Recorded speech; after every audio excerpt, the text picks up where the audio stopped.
पालिका निवडणुकीमध्ये महायुतीचा भगवा फडकणार, आता फक्त महायुतीचा आवाजच घुमणार. उपमुख्यमंत्री एकनाथ शिंदे यांनी हा विश्वास व्यक्त केलाय.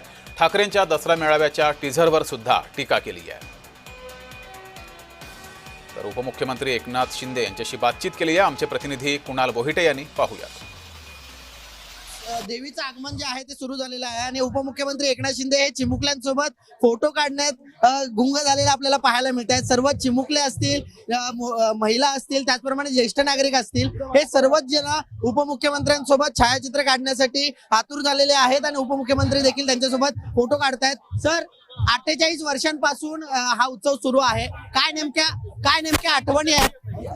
आनंद दिघे यांनी सुरू केलेला हा उत्सव आहे. काय नेमक्या आठवणी आहेत? आजचा उत्सव, नवरात्रोत्सव, हा टेंबी नाक्याचा धर्मवीर आनंद दिघे साहेबांनी सुरू केलेला उत्सव जो आहे, या उत्सवाची ठाणेकर आतुरतेने वाट पाहत असतात आणि या नवरात्रोत्सव टेंबी नाक्याची कीर्ती सर्वदूर पसरली आहे आणि म्हणून दर्शनाला देखील या ठिकाणी महाराष्ट्रातून नाही, देशभरातून लोक येत असतात आणि श्रद्धेने, भक्तिभावाने दर्शन घेत असतात. देवीने आपल्या राज्यावरचं, महाराष्ट्रावरचं, देशावरचं संकट अरिष्ट दूर करो, या आमच्या बळीराजाला सुखी करो, बळीराजावरची संकट अरिष्ट दूर होऊ दे. या महाराष्ट्रातल्या माझ्या लाडक्या बहिणी, लाडके भाऊ, तमाम महाराष्ट्रातली जनता या ठिकाणी सुखी होऊ दे आणि हा देश पुढे जाऊ दे.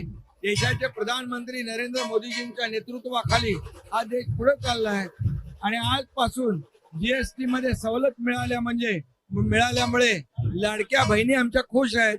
कारण जीवनावश्यक वस्तू जे आहेत, रोज लागणार, त्याच्यामध्ये जीएसटी कमी झालेला आहे.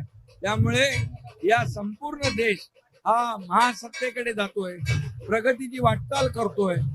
देवीच्या आगमन प्रसंगी या महायुतीला जो महानगरपालिकेच्या निवडणुका आहेत, या महानगरपालिकेच्या निवडणुकीमध्ये महायुतीचाच भगवा झेंडा फडकेल, अशा प्रकारची प्रतिक्रिया जी आहे ती उपमुख्यमंत्री एकनाथ शिंदे यांनी दिलेली आहे. व्हिडिओ जर्नलिस्ट शिवनयन शर्मासह कुणाल बोहिटे, जय महाराष्ट्र न्यूज, ठाणे.